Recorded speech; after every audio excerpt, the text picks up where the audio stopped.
그러나 나는 여전히 기도하네.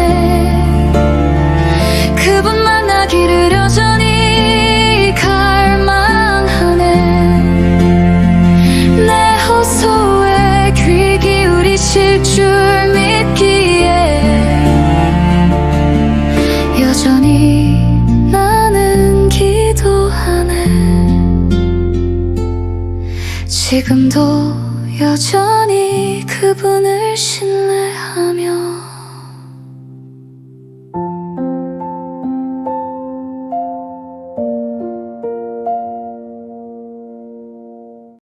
샬롬, 우리를 너무나 사랑하시는 하나님을 찬양합니다. 오늘 읽을 말씀은 스바냐스와 잠언 5장입니다. 스바냐스는 여호와의 날에 임할 심판과 위로를 강렬하게 묘사하고 있는 책입니다. 여호와의 날에는 강력한 심판이 임할 것입니다. 교만한 자들이 심판과 정화의 과정을 통해 모두 제거되고 온순하고 겸손하며 하나님을 경외하는 자들만이 남을 것입니다. 스바냐 3장 17절은 구약의 요한복음 3장 16절이라는 별명을 가지고 있습니다. 그만큼 하나님의 큰 사랑이 담겨져 있습니다. 잠언 5장은 지혜로운 삶의 하나로 성적 유혹과 괴로운 생활의 중요성을 담고 있습니다. 오늘 철로역정 오디오북은 믿음과 수다쟁이의 이야기가 계속해서 이어집니다. 귀 기울여 들으시면서 하나님의 귀한 은혜를 누리시기를 소망합니다. 사랑하고 축복합니다. 스바냐 제1장. 아모니 아들 유다 왕 요시아의 시대에 스바냐에게 임한 여호와의 말씀이라. 스바냐는 히스기야의 현손이요 아마랴의 증손이요 그드라야의 손자요 구시의 아들이었더라.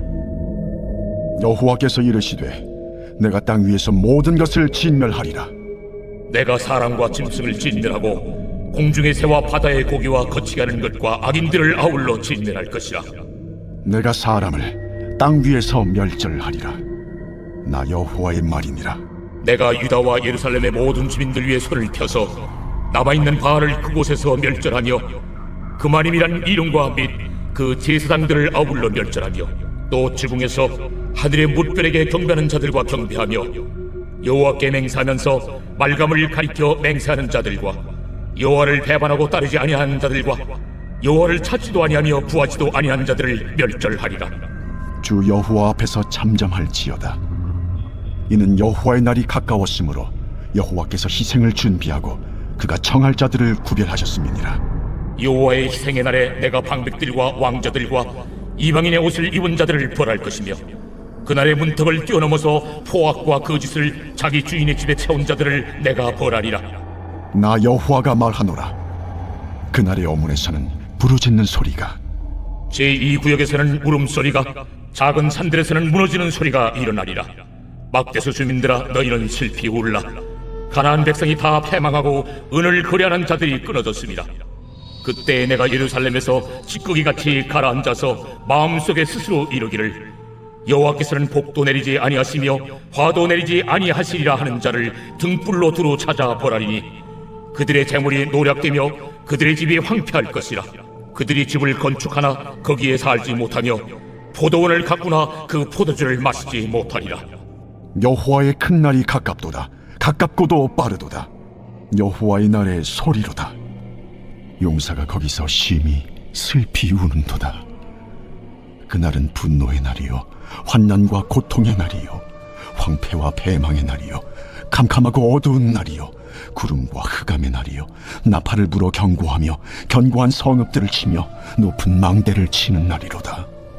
내가 사람들에게 고난을 내려 맹인같이 행하게 하리니 이는 그들이 나 여호와께 범죄하였음이라.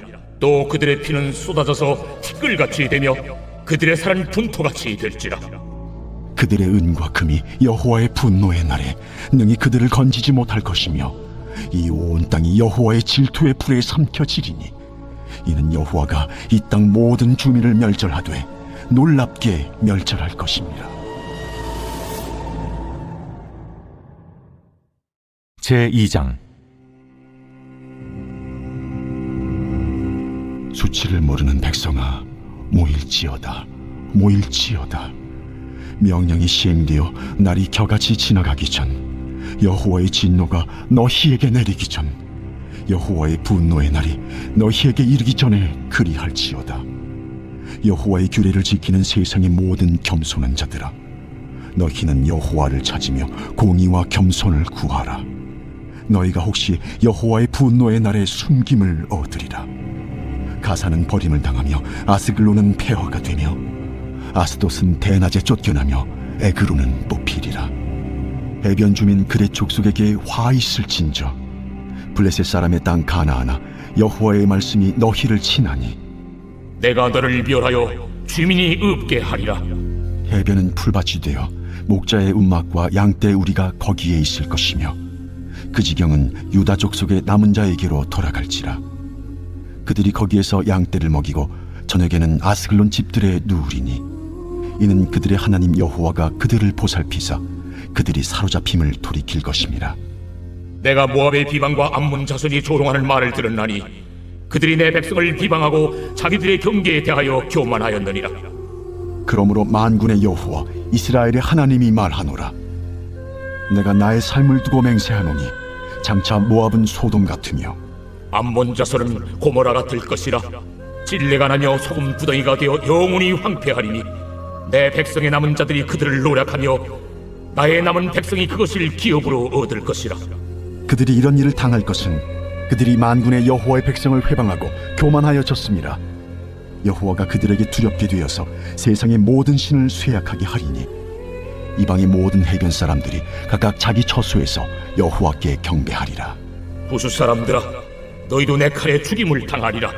여호와가 북쪽을 향하여 손을 펴서 아수르를 멸하며 니느웨를 황폐하게 하여 사막같이 메마르게 하리니 각종 짐승이 그 가운데에 때로 누울 것이며 당아와 고슴도치가 그 기둥 꼭대기에 깃들이고 그것들이 창에서 울 것이며 문턱이 적막하리니 백향목으로 지은 것이 벗겨졌습니다.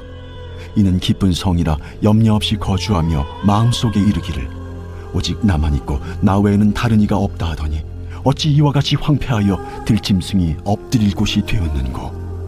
지나가는 자마다 비웃으며 손을 흔들리로다. 제3장. 패역하고 더러운 곳 포악한 그 성읍이 화 있을진저, 그가 명령을 듣지 아니하며 교훈을 받지 아니하며 여호와를 의뢰하지 아니하며 자기 하나님에게 가까이 나아가지 아니하였도다. 그 가운데 방백들은 부르짖는 사자요, 그의 재판장들은 이튿날까지 남겨두는 것이 없는 저녁일이요, 그의 선지자들은 경솔하고 간사한 사람들이요, 그의 제사장들은 성소를 더럽히고 율법을 범하였도다. 그 가운데 계시는 여호와는 의로우사 불의를 행하지 아니하시고 아침마다 빠짐없이 자기의 공의를 비추시거늘 불의한 자는 수치를 알지 못하는도다. 내가 여러 나라를 끌어버렸으므로 그들의 망대가 파괴되었고 내가 그들의 거리를 비게 하여 지나는 자가 없게 하였으므로 그들의 모든 성읍이 황폐하며 사람이 없으며 거주할 자가 없게 되었느니라. 내가 이르기를 너는 오직 나를 경외하고 교훈을 받으라. 그리하면 내가 형벌을 내리기로 정하기는 하였지만 너희 거처가 끊어지지 아니하리라 하였으나 그들이 부지런히 그들의 모든 행위를 더럽게 하였느니라. 나 여호와가 말하노라. 그러므로 내가 일어나 벌할 날까지 너희는 나를 기다리라. 내가 뜻을 정하고 나의 분노와 모든 진노를 쏟으려고 여러 나라를 소집하며 왕국들을 모으리라. 온 땅이 나의 질투의 불에 소멸되리라. 그때 내가 여러 백성의 입술을 깨끗하게 하여 그들이 다 여호와의 이름을 부르며 한 가지로 나를 섬기게 하리니 내게 구하는 백성들 곧 내가 흩은 자의 딸이 구스강 건너편에서부터 예물을 가지고 와서 내게 바칠지라. 그날에 네가 내게 범죄한 모든 행위로 말미암아 수치를 당하지 아니할 것은 그때 내가 네 가운데서 교만하여 자랑하는 자들을 제거하여 네가 나의 성산에서 다시는 교만하지 않게 할 것임이라. 내가 곤고하고 가난한 백성을 네 가운데에 남겨두리니 그들의 여호와의 이름을 의탁하여 보호를 받을지라. 이스라엘의 남은 자는 악을 행하지 아니하며 거짓을 말하지 아니하며 입에 거짓된 혀가 없으며 먹고 누울지라도 그들을 두렵게 할 자가 없으리라. 시온에 따라 노래할지어다. 이스라엘아 기쁘게 부를지어다. 예루살렘 따라 전심으로 기뻐하며 즐거워할지어다. 여호와가 내 형벌을 제거하였고 내 원수를 쫓아냈으며 이스라엘 왕 여호와가 내 가운데 계시니 내가 다시는 화를 당할까 두려워하지 아니할 것이라. 그날에 사람이 예루살렘에 이르기를 두려워하지 말라. 시온아, 네 손을 늘어뜨리지 말라. 너의 하나님 여호와가 너의 가운데에 계시니 그는 구원을 베푸실 전능자이시라. 그가 너로 말미암아 기쁨을 이기지 못하시며 너를 잠잠히 사랑하시며 너로 말미암아 즐거이 부르며 기뻐하시리라 하리라. 내가 절기로 말미암아 근심하는 자들을 모으리니 그들은 내게 속한 자라. 그들에게 주어진 짐이 치욕이 되었느니라. 그때 내가 너를 괴롭게 하는 자를 다 보라고 저른 자를 구원하며 쫓겨난 자를 모으며 온 세상에서 수욕받는 자에게 칭찬과 명성을 얻게 하리라.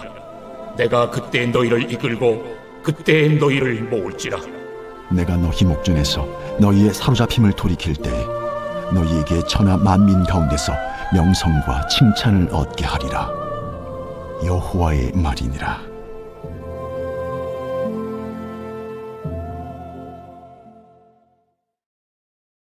제5장. 내 아들아, 내 지혜에 주의하며 내 명철에 내 귀를 기울여서 근신을 지키며 내 입술로 지식을 지키도록 하라. 대저 음녀의 입술은 꿀을 떨어뜨리며 그의 입은 기름보다 미끄러우나 나중은 쑥같이 쓰고 두 날 가진 칼같이 날카로우며 그의 발은 사지로 내려가며 그의 걸음은 수월로 나아가나니 그는 생명의 평탄한 길을 찾지 못하며 자기 길이 든든하지 못하여도 그것을 깨닫지 못하느니라. 그런즉 아들들아, 나에게 들으며 내 입의 말을 버리지 말고 내 길을 그에게서 멀리하라. 그의 집 문에도 가까이 가지 말라. 두렵건대 내 존영이 남에게 잃어버리게 되며 내 수완이 잔인한 자에게 빼앗기게 될까 하노라. 두렵건대 타인이 내 재물로 충족하게 되며 내 수고한 것이 외인의 집에 있게 될까 하노라. 두렵건대 마지막에 이르러 내 몸, 내 육체가 쇠약할 때에 내가 한탄하여 말하기를 내가 어찌하여 훈계를 싫어하며 내 마음이 꾸지람을 가벼이 여기고 내 선생의 목소리를 청종하지 아니하며 나를 가르치는 이에게 귀를 기울이지 아니하였던고. 많은 무리들이 모인 중에서 큰 악에 빠지게 되었노라 하게 될까 염려하노라. 너는 내 우물에서 물을 마시며 내 샘에서 흐르는 물을 마시라. 어찌하여 내 샘물을 집 밖으로 넘치게 하며 내 도랑물을 거리로 흘러가게 하겠느냐. 그 물이 내게만 있게 하고 타인과 더불어 그것을 나누지 말라. 내 샘으로 복되게 하라. 내가 젊어서 취한 아내를 즐거워하라. 그는 사랑스러운 암사슴 같고 아름다운 암노루 같으니 너는 그의 품을 항상 족하게 여기며 그의 사랑을 항상 연모하라. 내 아들아, 어찌하여 음녀를 연모하겠으며 어찌하여 이방 계집의 가슴을 안겠느냐. 대저 사람의 길은 여호와의 눈앞에 있나니 그가 그 사람의 모든 길을 평탄하게 하시느니라. 악인은 자기의 악에 걸리며 그 죄의 줄에 매이나니 그는 훈계를 받지 아니함으로 말미암아 죽겠고 심히 미련함으로 말미암아 혼미하게 되느니라.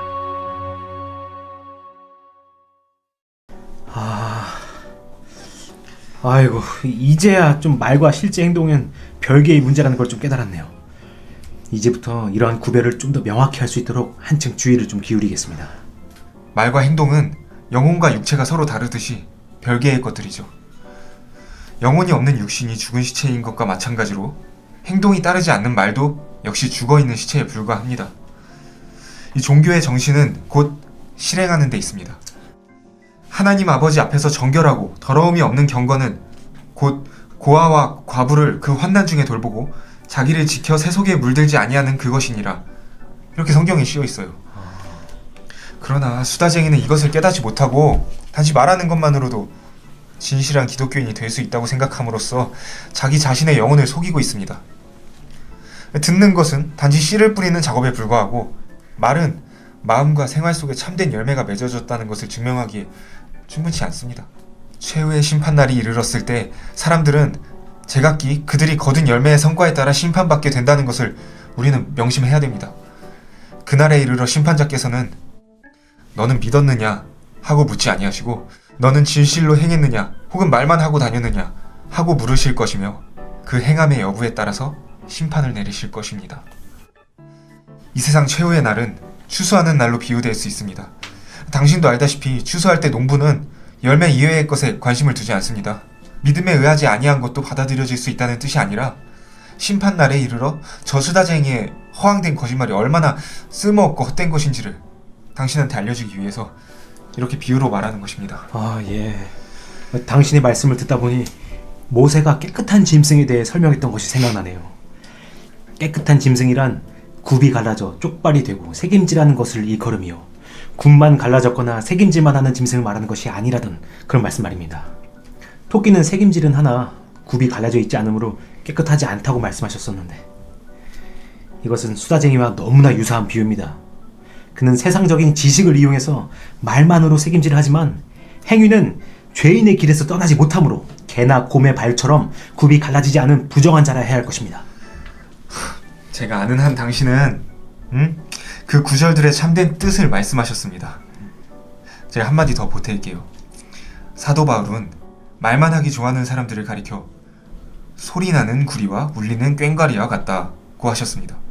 또 다른 곳에서는 이 말을 좀 더 쉽게 설명해서 생명 없는 것이 소리를 내는 것과 같다고 했죠. 생명이 없는 것들, 즉 진실한 신앙과 복음의 은혜를 받지 못한 사람들은 비록 그들의 혀가 천사의 목소리로 많은 것을 이야기할지라도 생명의 자손들과 절대 천국에서 함께 살 수 없을 겁니다. 아휴, 그렇죠. 처음부터 저 사람과 동행하는 것을 그다지 달갑게 생각만 하진 않았었는데, 근데 이제는 완전히 바뀌어서 너무 진절머리가 나네요. 어떻게 하면 저 사람을 떨쳐버릴 수 있을까요? 제 충고를 받아들여서 제가 말하는 대로 해보세요. 네. 그렇게 하면 하나님께서 그녀의 마음을 감동시켜서 마음을 돌리게 하지 않는 한 그도 역시 당신과 동행하는데 진절머리를 낼 테니까요. 그럼 제가 어떻게 하면 좋겠습니까? 다시 그녀한테 가서 종교의 능력에 대해서 진지한 토론을 나누자, 이렇게 제의해보세요. 그녀는 틀림없이 찬성하면서 많은 이야기를 하려 들 텐데, 그때 참된 종교의 능력이 그녀의 마음이나 가정이나 대화 속에 명백히 들어있는지를 확실하게 물어보세요. 예, 알겠습니다. 아유, 오랫동안 실례했습니다. 그래서 지금 혹시 현재 기분은 어때요? 고마워요. 좋습니다. 지금까지 우리가 이야기를 계속했더라면 꽤 많은 이야기를 나누었을 텐데 중단하게 되어서 아쉬웠어요. 아이고, 당신만 원하신다면 다시 이야기를 한번 시작해보죠. 무엇에 대해 얘기할지는 그 화제는 저한테 맡긴다고 하셨으니까 이런 것들을 한번 얘기해봤으면 좋겠는데, 하나님의 구원의 은혜가 사람의 마음속에 들어갔을 때 어떻게 그 변화가 나타나는지. 그러면 사물의 능력에 대해서 이야기해보자는 말씀이군요. 예. 아주 좋은 화제를 택하셨네요. 기꺼이 당신께 대답해드리죠. 간단하게 요점만 말씀드리자면, 우선 하느님의 은혜가 가슴에 충만하게 되면 죄에 대한 반발의 소리가 크게 일어날 것이고, 둘째로... 잠깐만요. 잠시만요. 당신이 한 말을 다시 한 번만 짚어볼게요. 제 생각에는 하나님의 은혜가 영혼으로 하여금 죄를 혐오하게 만든다는 표현이 더 적합할 것 같은데요. 아니, 죄에 반발하는 소리와 죄를 혐오하는 생각 사이에 도대체 무슨 차이가 있단 말씀이죠? 아니, 큰 차이가 있죠. 사람은 단지 전략상 죄를 비난하는 소리를 할 수 있지만, 진실로, 그 진정으로 죄 그 자체를 미워하려면 죄악을 대적하는 그 경건한 반감에 의지하지 않고는 할 수 없는 거예요. 저는 사람들이 강단 위에서는 죄를 큰 소리로 비난을 하지만 그들의 마음이나 가정에서는 그들의 발언대로 행동하지 않는 것을 너무나 많이 봤어요. 보디발의 아내는 마치 자신이 정숙하고 경건한 것처럼 큰 소리를 외쳐댔지만 기꺼이 요셉과 더불어서 부정한 짓을 행하려고 들었잖아요. 그것은 마치 어떤 어머니가 무릎에 앉힌 아이를 향해서 이 못된 아이니 버릇없는 녀석 이렇게 막 비난하다가도 어느샌가 아이를 껴안고 입 맞추는 이런 것과 똑같아요. 제가 보기에 당신은 억지로 남의 음을 찾아내려고 애쓰는 것 같습니다. 아니요. 결코 그렇지 않은데요.